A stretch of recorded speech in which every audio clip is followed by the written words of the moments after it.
Hello, and welcome. Thank you so much for joining us today. My name is Kiki Martiri, and I'm the director of spunout.ie. I'm really delighted to be here today with google.org, and we've gathered here at the Foundry to talk about a very important and also quite vast topic, which is empathy. But before I get into all of that, I wanted to share a bit about, what Spun Out, who we are, why we're here today. spunout.ie is Ireland's youth information website. We were established in 2005, and our vision is to help create an Ireland where young people, specifically between the ages of 16 and 25, are empowered with the information that they need to live their best lives, whatever that means and looks like to them. We are specifically passionate about the 16 to 25 year age group because your late teens and your early 20s, as those of us who've lived through them kind of all know, are just huge years of challenge and transitions, and really the years that you kind of become yourself and try to figure out who exactly you are. And the right kind of non-judgmental factual information and health information in those years can be really pivotal in helping you make the decisions that feel good for you. So we aim to educate and inform our readers about the importance of holistic well-being, how good health can be maintained both physically, mentally, and across kind of all areas of your life. Holistic means to us that everything's interconnected and affected by everything around us, your relationships or your sexual health or your self-esteem. If any of those areas are suffering, it's going to have a knock-off effect to every other area of your health and your well-being as well. So we believe that young people have a right and deserve easy access to relevant, reliable, non-judgmental information. And we're really proud to provide our readers with a platform of up-to-date factual information free of any shame or bias. So with over 2 million visitors to our site just last year alone, we know that young people need reliable information, but they also need someone to talk to about all this stuff, and also resources and further supports and support systems. So our site also has a database of all of Ireland's support services for young people, as well as signposts to our 2 sister services, the Youth Information Chat and our 24/7 free tech support, emotional support service 50808. So we're not just a youth information website, a text line, or pathways for continued support. Hopefully, as you'll see demonstrated today, Spun Out at its core is really a community of peer support led by our readers and our volunteers in the 16 to 25 year age group. And we are really created by young people and for young people. So over 100 young people on 8 distinct panels from around the country form our spunout youth action panels, which provide leadership and direction to our organization and our projects. And hundreds of young people volunteer their time to the work of the organization through writing articles, proofreading content, making videos, giving feedback and direction to all of our work. And we ask young people what's going on for them right now, what questions they have and what they need, and then we aim to service those needs in real time. So, but what does any of that have to do with empathy or with Google for that matter? You might be asking after that spiel. I mean, at Spunout, our core 3 values are empathy, equity, and innovation. And empathy really is the undercurrent of all of our work. Empathy for and between young people, and really between all people for that matter, of all ages and between ages. Empathy in action, empathy in information, and empathy online.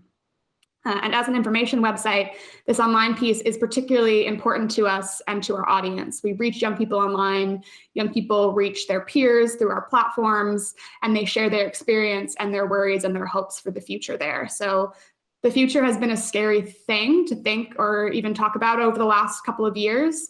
But one thing at Spunout that we know for sure is that we want the future to be filled with more empathy than ever before. And this means everyone is doing what they can to bring about more empathy in their lives and in their work. So we want to be a platform that facilitates the true understanding of empathy, the practice and the spread of empathy amongst young people in their communities, and the understanding of quality information as a tool for empathy's genesis. Young people are truly the heart of this work for us. They are our guides. They are advocating for the empathic world they want to see for themselves, and especially online where we all live out so much of our lives. They are doing that each day. Spunout hopes to provide bigger and better tools to support young people to navigate their digital worlds in ever safer and healthier ways, and to connect with each other every step of that process as well. So we're really proud to be here with Google today to discuss how together we can help bring about that future online for young people. And to properly get the ball rolling with our conversation on empathy, we will now hear from some of the amazing volunteers involved with Spunout about what empathy means to them. The first word that comes to me when I think of empathy is definitely compassion. It's more than trying to understand what someone else is going through. I think it's more being able to be with that person, and even if you don't understand it, support them through it. When I think of empathy, what stands out to me the most is probably just the small things, little small acts of gratitude each day and small connections between people. What empathy means to me is someone just thinking of other people when, for example, when I go out with my friends, they would like make sure it's a wheelchair accessible place, there's a bathroom, it's easy to get to, and things like that. For me, I think empathy means having the capacity to love and support someone without it being transactional or having conditions attached to it that would cause them harm. I also associate empathy with warmth and kind of that kindness. It's being able to put aside your prior thoughts or opinions or feelings about someone and treat them with kindness always, I suppose. You don't necessarily have to understand someone else's situation, but you have to understand that they are struggling and that you need to try your best to do what you can in that moment to help them. We have to understand that we won't understand them, if that makes any sense at all. You're not looking down at the person, you're kind of at an equal level that you kind of understand where they're coming from, and when you feel empathetic towards someone, you have that mutual respect that you kind of are seeing them as a person rather than something you should pity. It's about just realizing you can always help people. For example, if someone is upset, you could just always tell them, I'll be there for you if you need, and then that person could reach out to you. And if you're not empathetic, I think it's really hard to have relationships, friendships, and things like that if you can't be there for people. Definitely when I was a teenager. That was definitely when I needed it the most, and I think that's when I realized that how important just it is to just be genuinely kind to people and give them the benefit of the doubt because you really don't know what is going on. That's when I truly realised just how important just that extra bit of compassion and kindness is. In online spaces, you can experience a lot of bullying. You can experience a lot of entitlement sometimes. And it's really hard to try and put in the boundaries when we're all online 24/7. I think people just need to recognize that there is more to people than what you see on social media, and just to be very empathetic about what you say online and what you share online. Empathy is very essential on the online space, but it is very lacking. Like, the online space does not have enough empathy. People have a tendency to see each other online as the picture and as this collection of body parts, rather than the human being, you know, with the heart beating that's behind the screen, and they just kind of don't think about their actions, and they don't understand that whatever they do, there's going to be a human on the other end of that reacting to it. I've had, I suppose, mixed experiences in the online space. On one hand, it's been an amazing place to link in with people, like with Spunout now. But then there's also the side of, I feel like it's very easy to just throw anything up online, and you're just met with, I suppose, these rhetorics or opinions that are really upsetting. I think it's so important to empathize with people because it's the thing that connects us and brings us all together. I think that online is as cold as the computer that we get it from. To us, it's this inanimate object, and it's not. It's full of life, it's full of people sharing their experiences about 100 million different things. A big part of it revolves around remembering that it's a person and it's not the internet you're speaking to. You're speaking to people, you're speaking to a community, you're speaking, you know, children and families, and remembering that it's not just an endless void, although it feels like it's this online space. We don't have to know everything about a certain person in order to show empathy. And it's just important to look out for each other and love each other as a community. We need to be more compassionate towards each other. We need to be humans instead of just being nice to someone because of who they are. Being an actual human being and being a person is what we need to be. I think to move forward and to grow and become a more empathetic society, like adults teaching their children, you know, about empathy and just to be kind to others. And even as a teenager myself, trying to set forward a good example to younger family members and let them know kindness, it doesn't cost you anything, but it's the most generous thing you can give.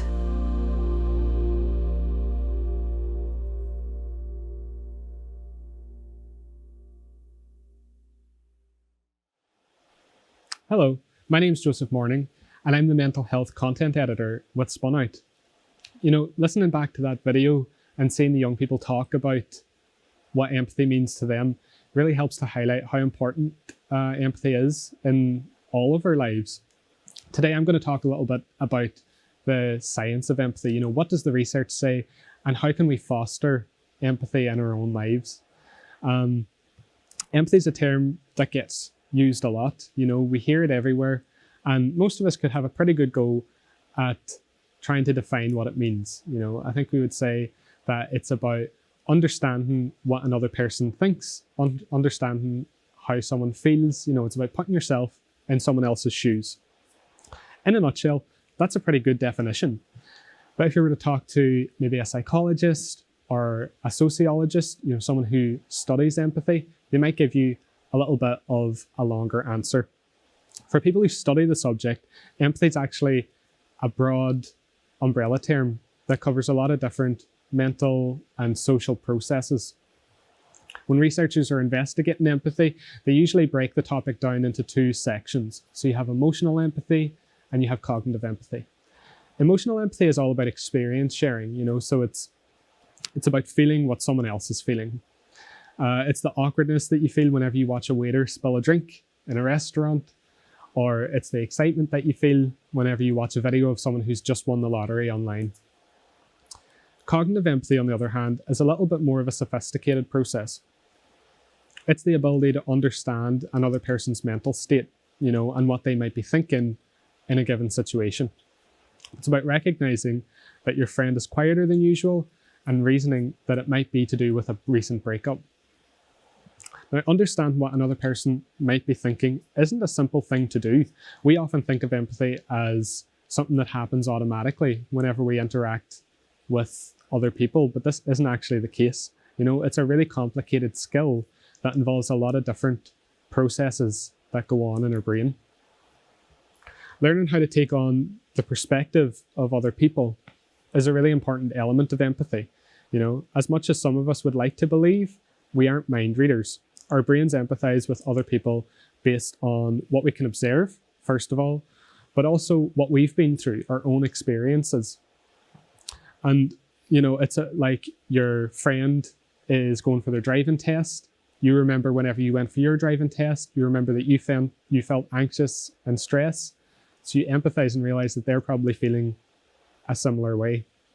Because our empathy is shaped by our previous experiences, it means it can be easier for us to empathize with people who had very similar experiences to us compared to people who have quite different experiences. You can think of this process of learning empathy as an algorithm. You know, the more information that we take in, the more accurate our ability to empathize is.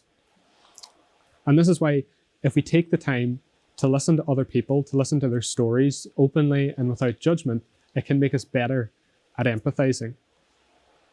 And that's the interesting thing about cognitive empathy. It's that it's a teachable skill. You know, when it comes to empathy, it's not that you either have it or you don't. It grows and it can be learned and it can be fostered over time. And a lot of researchers have tried to do this. You know, they have designed interventions that foster empathy in different contexts using different techniques. Now, you might be wondering, if there's so much interest in how we can teach empathy in the first place, like, where does that interest come from? What do we think would actually happen? Why do we think it would have such a positive impact on our lives and on our society? And that's because empathy isn't just a process that changes how we think. It's not just a process that affects how we feel. It can also be a powerful motivator of behavior change. You know, if we empathize with someone who's in need, it makes us more likely to take action to help that person, to reach out to support them. So building our empathy actually can make us better people. Empathy also has the potential to reduce prejudice and stereotyping and discrimination.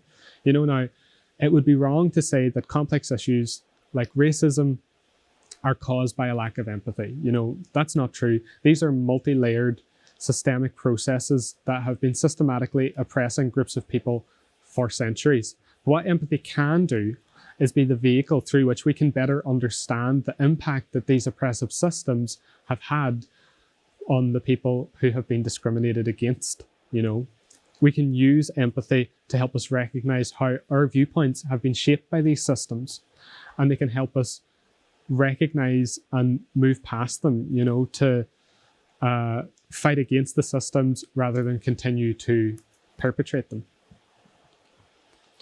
Now, if there's so many benefits to becoming more empathetic, why don't we just get everyone to take part in an empathy intervention, you know, make us all more empathetic and just solve a lot of the world's problems? Well, the short answer to that is interventions that foster empathy are difficult to make. You know, they're difficult to make because of the nature of empathy itself. Empathy is a very situation-specific process. What I mean by that is that in different contexts, our empathy can vary a lot in terms of its intensity and in terms of its quality.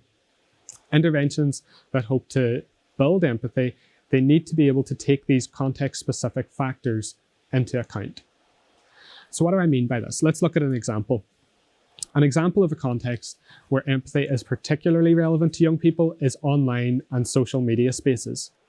Interventions that can build empathy online have the potential to make real differences to serious issues like cyberbullying and trolling. However, these interventions need to acknowledge that empathy responses work differently in the online space compared to when we're face-to-face. I mentioned previously that empathy isn't an automatic process. We actually experience empathy in response to social triggers, and the social triggers that are present online are different to the ones that we'll find whenever we're interacting face-to-face. And this means that if you want to build empathy online, you need to understand that empathy works differently in that context. Now, despite its benefits, empathy is also often quite a flawed and a biased process. We're better at empathizing with individuals compared to empathizing with groups of people. We call that the identifiable victim effect. We're also better at identifying and empathizing with members of groups that we belong to compared to members of groups that we don't belong to. And we call that intergroup empathy bias. So I had talked about how empathy can motivate us to treat people better. It can also motivate us to do the opposite in some cases. Experiencing empathy for one person can sometimes motivate acts of aggression directed towards other people. So programs that hope to foster empathy in a positive and in a healthy way, they really need to help us to get better at recognizing when we're being biased. You know, they need to help us recognize when we're thinking in these ways. And that can be tricky. And it can be tricky because we all like to believe that we're seeing the world objectively, you know, so the idea that we might be biased in some way can be a very uncomfortable truth to face. And for a lot of us, our natural reaction is just to avoid the subject entirely. So if you want to build an intervention that can help people build their empathy, you need to create safe spaces where people can explore and challenge their own misconceptions, their own biases, and their own viewpoints if it's going to actually be effective. If you want to build an empathy intervention that works, you also need to be grounded in research and evidence. Now that poses another problem. Because empathy is such a broad concept, you know, it features in multiple different areas of research across different academic disciplines. And these interventions would need to draw from knowledge from all of these different areas of expertise and synthesize all that information into a product that is practical, but is also coherent and still engaging. So creating an empathy intervention is a challenging endeavor, but it is without doubt a worthwhile one. The development of an initiative that can help foster empathy specifically in online spaces has the ability to really transform the lives of young people. The path to building empathy, you know, regardless of the context, it should always be holistic. It should always be evidence-based. But more importantly, if it's designed for young people, it should have the voices of young people at its heart. You know, so with that in mind, I'm now going to be joined by some of the young people from our Youth Action panel. We have Angelica, Diarmuid, and Aisling. Thank you very much for coming along and taking part. Really, we just want to have a conversation about empathy, you know, the role it plays in your own lives, and as well, the role it's playing in the lives of young people in general. You know, Angelica, I'll come to you first. In that video, you talked a little bit about what empathy meant to you. I'd like to expand on that a little bit. Could you tell us, what do you think empathy does for us? What is it helpful for in our lives? Yeah, so thanks, Joseph, as well. It's an honour to be on this panel. And I do think as well, when it comes to empathy, for me, what's really important about it is it's the little things. Mm-hmm. And it's the things where my experience as a young person could be completely different to someone else, even someone much older than me. But empathy is kind of a way for us to build bridges. It's the little things that divide us, but we can bring them together through empathy, and we can build those bridges, and we can form a connection with other people. And I just think it's so essential, and it's really something we need a lot more of in our society nowadays, especially for young people. Yeah, I agree. I think connection is a great way to describe it. It's a great way to capture. It's this tool that helps us interact with one another, get closer to one another, and it is hugely important. Thank you.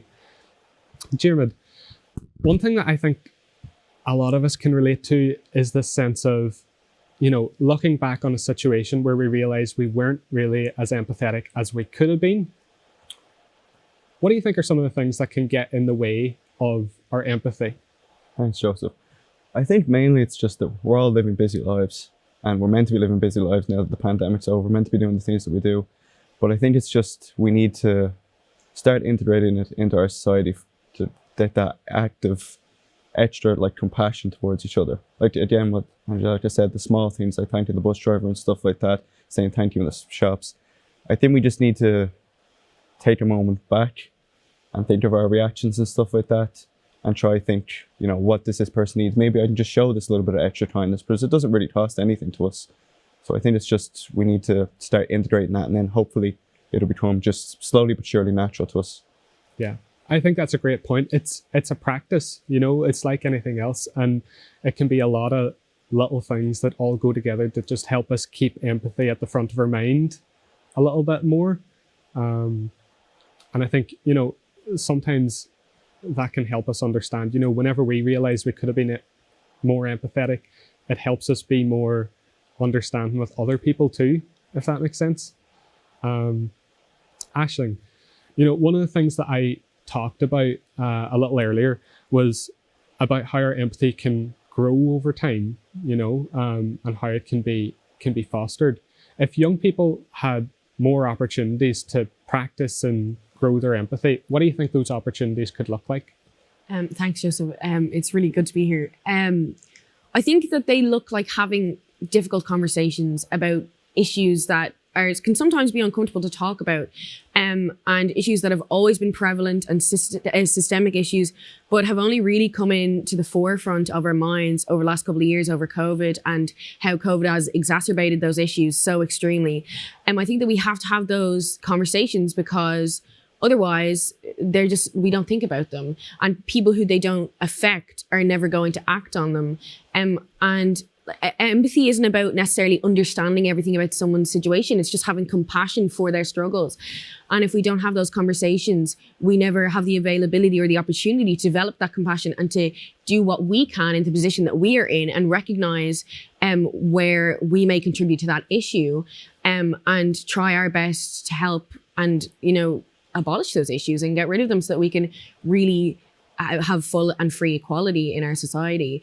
So I think those opportunities are all about having conversations that are hard and will make us uncomfortable, but are so, so important.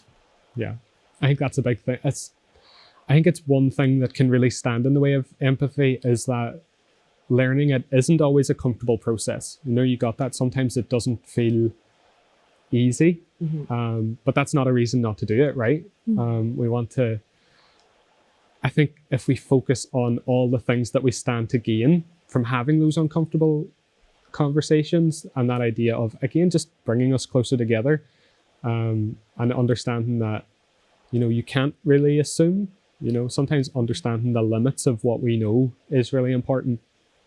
And, you know, some of the things you were talking about, I think we're making a lot of progress in that direction, you know, so there are more open conversations that are happening now in terms of things like discrimination and prejudice. But it's interesting because these are two things that can really stand in the way of our empathy.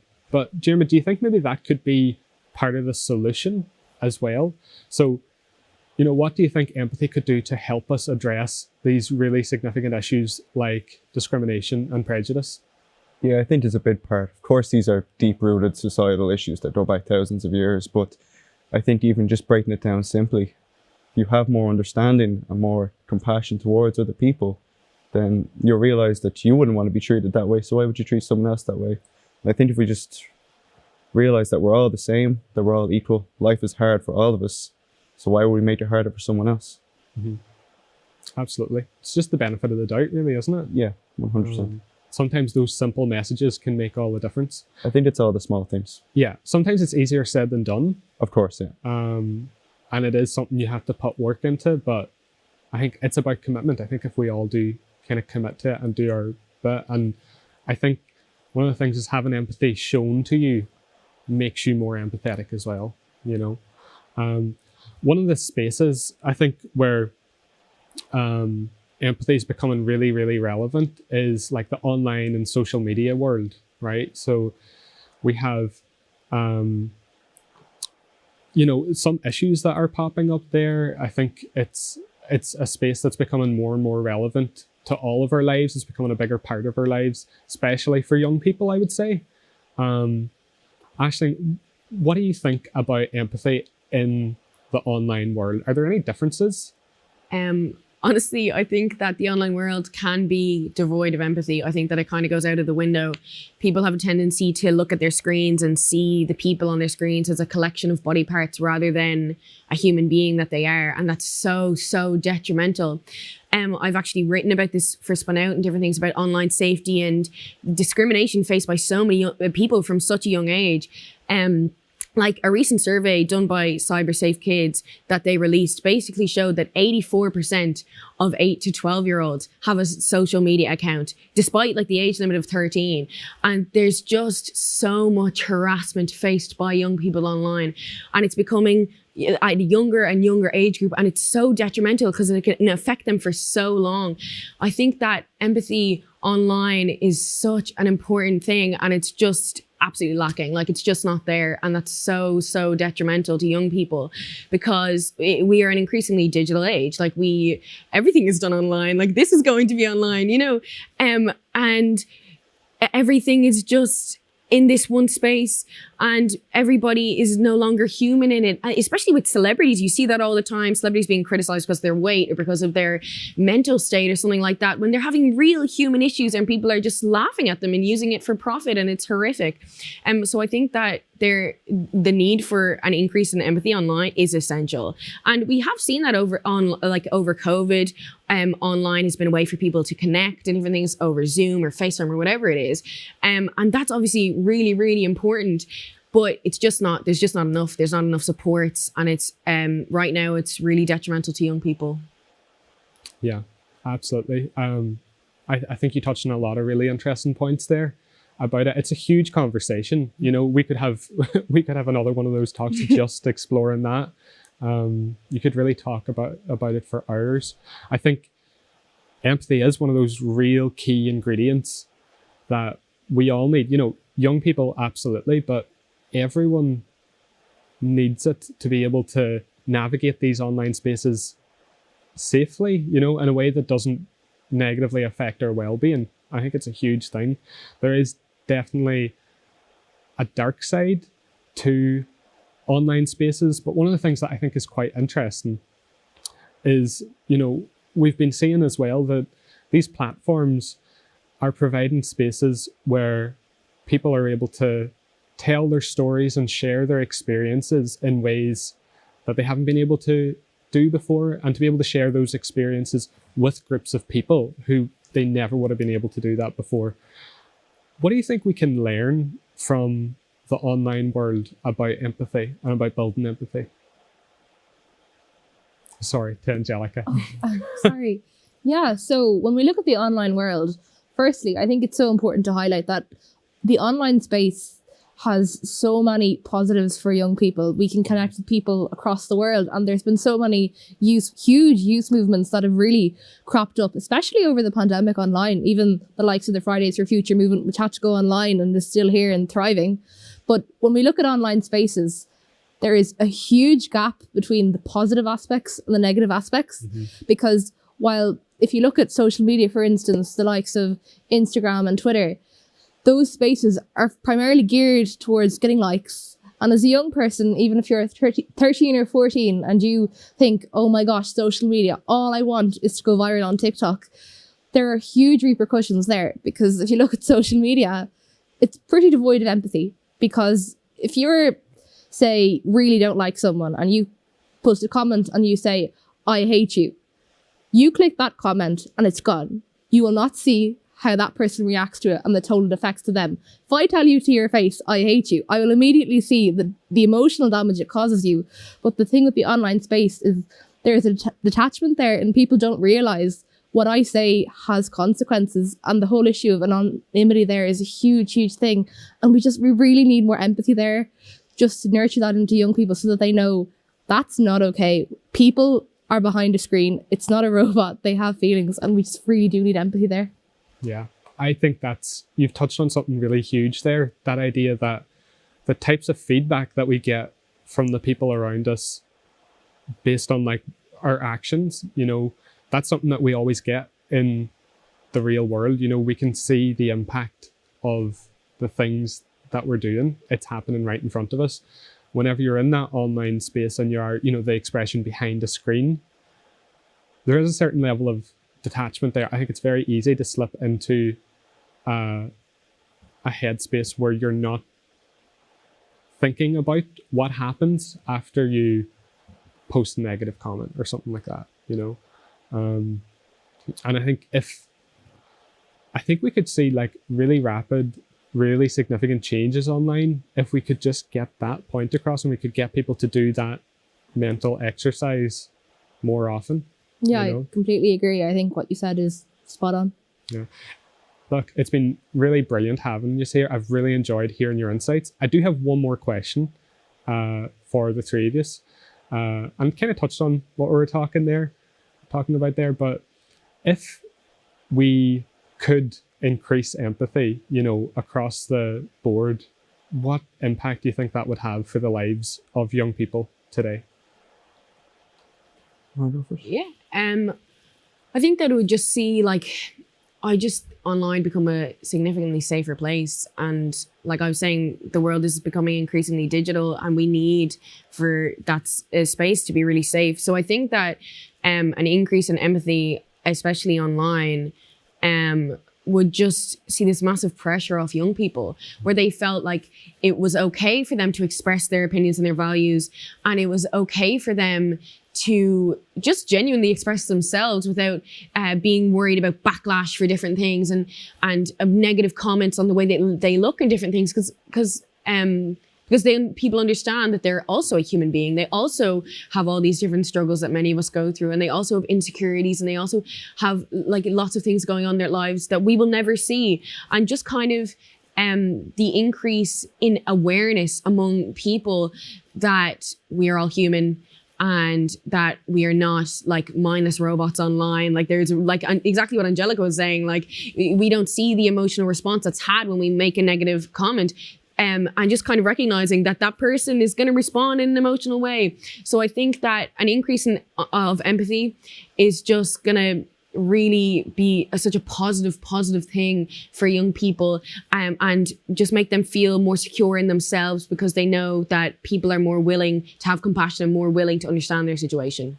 Yeah, absolutely. I think that's quite a beautiful message, that idea that it can allow all of us to be more ourselves, really. I think that's fantastic. Diarmuid, what do you think? Yeah, I think it's definitely an issue, but I think it's, if we increased it, not even just online, but in society, to everyone beyond young people, I think it's just such a positive effect on people. Like Cara Rogers, their psychologist, said, unconditional positive regard. That's how we will strive to be the best version of ourselves. And I completely believe in that. I believe in compassion and kindness towards one another, because you don't know what someone else is dealing with. Just, we have no idea what is going on in someone else's mind. Mm-hmm. So if we give them the benefit of the doubt and be kind to them, then hopefully they can be kind back. If it's online, if it's to young people, if it's to anyone in the world, I think society, we need to come together and practice the unconditional positive regard towards one another. Yeah, absolutely. I think that's such a great, simple message, is just be kind, And it seems simple, and everyone kind of understands it, and then it's easy to forget it sometimes. But having those reminders, I think, are important. Angelica, what do you think? Yeah, well, I have to say, I completely agree with what both of you have just said.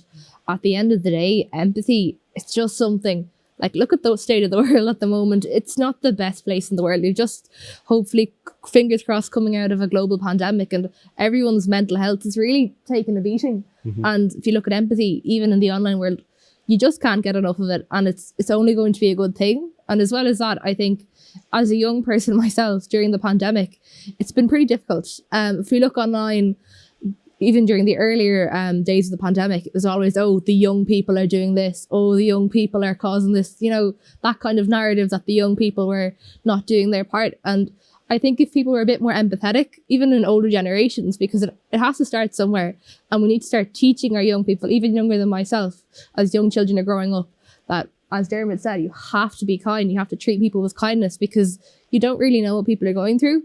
And in the online world, if you start and get more empathetic online, that'll only translate into the real world. And I think that's something at the end of the day we really need. Just be kind and treat people with kindness and be more empathetic. brilliant. You said there, empathy, you can't get enough of it. I love that. I think that's brilliant. I think that's just so spot on. Look, this has been brilliant, and a really nice, hopeful note to end on, which I love. Angelica, Diarmuid, Aisling, thanks so much for joining me here today. I think it really helped to bring this topic to life. I'm going to pass you back to Kiki now. Kiki, wasn't that amazing? Thanks, Joseph. Yeah, it definitely was. That was amazing. And thanks so much to our really insightful panelists, Aisling, Angelica, and Diarmuid, for joining us today and having that conversation and sharing all of that with us. We really appreciate it. So to close out our gathering today, I'm here with Amadina Lara, the Senior Child Safety Manager at Google. And as we've heard over the last hour or so, there's a huge need for more empathy and more pathways to learn about it, more skills to teach it. But a major barrier is that, it seems what I've learned today is that, as it turns out, teaching empathy is kind of a very difficult thing to do. It's not entirely intuitive, it's complex, it's situational, it's specific, and it takes time. And that's why I'm really excited to be here with Amadina to make quite a special announcement. And kind of the reason that we're all here, which is that Spunout will be supported through a google.org grant of €250,000 that will help create the spunout.ie Empathy Academy over the next 2 years. So we're at the very beginning of just announcing the launch of this exciting project that we are hoping to begin work on very soon, to develop a curriculum and an online learning platform that will help young people build resilience, self-compassion, empowerment, and all the skills that we talked about today that we see as core to developing empathy within yourself and between others, and specifically online. So the project is going to support young people age 16 to 25, and we're going to particularly focus on young people at risk of engaging in harmful or illegal behavior online, young people at risk of being victims of those behaviors online, and young people who have or might witness harassing, bullying, and other sort of behaviors that we know are a huge issue in our online spaces. So yeah, we're just thrilled. We're thrilled to kind of have this conversation with you, Amadina. So I might just kind of ask you a first initial question. I mean, having listened to everyone's reflections today on, really the heart of empathy, the true meaning of empathy, and its potential for all of us and for young people, can you tell us a little bit about what efforts Google is already making in that space to help bring about a safer, more empathetic internet, especially for young people, and just maybe how empathy shows up in your own work? Thank you. Thanks, Kiki. And just to echo that, I'm absolutely delighted that we can support Spunout Academy and this great initiative. And I think that just that this investment and this grant actually reflects the core values that we hold, which are about ensuring that people have safe and positive experiences when using our services. And we do work hard to make sure that that is the case, from the design of our products, how we design the products, to ensuring that, for example, on YouTube, people have access to high quality content, and that we actually suppress and take out content that does not meet our community guidelines, because it is content that promotes negative thoughts or negative attitudes and behaviors. So, for example, we have strong policies against content that promotes harmful attitudes towards others and towards yourself as well, which I think it is key to ensuring that our community of users, and particularly young users, are kept safe. But in line with also all the talk that we have been having today about empathy, and the fact that empathy can be taught and you can exercise empathy and get better at it. I want to mention our Be Internet Legends program, which is targeted at younger people, because I think these type of behaviors need to be modeled and taught from a very early age. And actually, the Be Internet Legends, which reach a lot of children in many schools and is also available in Ireland, actually has 5 simple principles about digital skills and literacy. But the 2 principles that I think are worth mentioning here, because are key to empathy, are the principles of be kind and be brave. So when we talk to young people about being kind, it's about making sure that online as well as offline, people are treating each other like they would like to be treated themselves, and to show and demonstrate and model kindness. And brave, I think it is also a very important principle, which is about taking a stand for yourself, but also for others. So be a good bystander when you are online. And we want to teach these principles from the very beginning.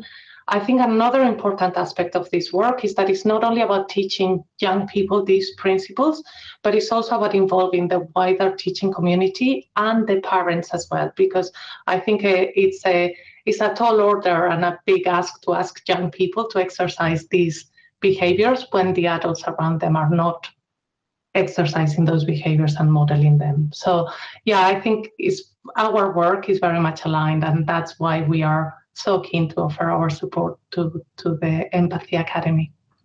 Yeah, definitely. Our work, it really does seem like a perfect marriage in this particular light with empathy as well, and the importance of modeling it and having role models for empathy with through all generations is so important. And I love the be kind, be brave piece.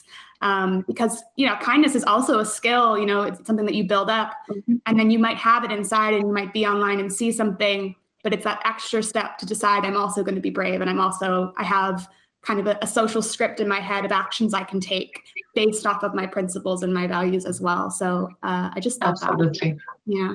So yeah, and I think, sorry, if I may add as well, I think an added responsibility for us in the tech sector is to provide the tools and create the environment where people can feel free to exercise those skills. Yeah. So whether it's, for example, by offering people the ability to block those that are not being kind, or to report those type of behaviors and to take action on our behalf when those behaviors are not showing up. Yeah, it's having the skills and then having the tools, and then being able to use them. Yeah. Absolutely. I love that.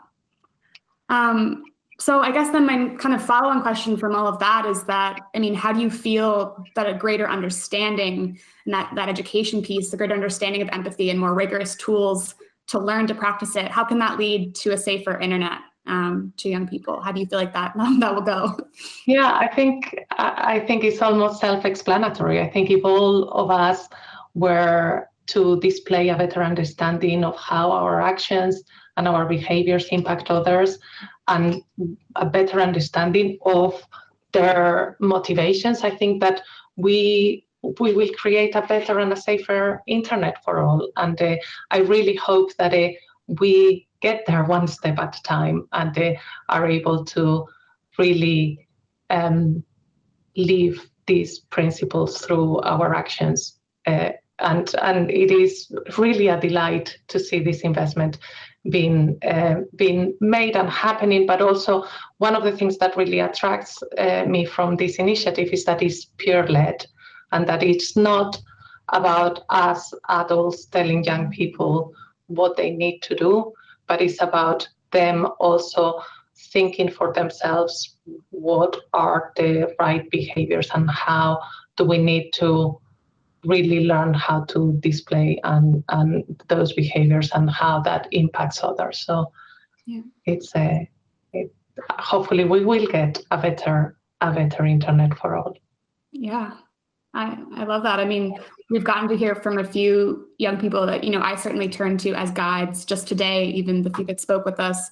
And I'm at spunout, we pride ourselves on using young people as our guides to show us kind of what they need and what ways suit them. And yeah, I just wanted to express, hopefully my enthusiasm is like radiating through the camera, and my enthusiasm and my gratitude for Google for this opportunity, because I really do feel it's a perfect marriage, and it's a project that's very close to all of our hearts that we're really excited about. I'm really excited to see what young people do with it. I'm excited to see how it can have a real world impact as well. So, all right. Well, I think that about sums up everything we wanted to share with you all today. I just wanted to thank everyone for tuning in and joining us. Thank Amadina so much for our conversation. Thank the young people that joined us, and Joseph as well. And of course, the reason we're all here, thank you to google.org for this amazing opportunity and this capacity and resource for us to hopefully bring empathy in a bigger and bolder way to young people and into our online spaces than before. We're really excited. So thank you all again and have a great day. Bye.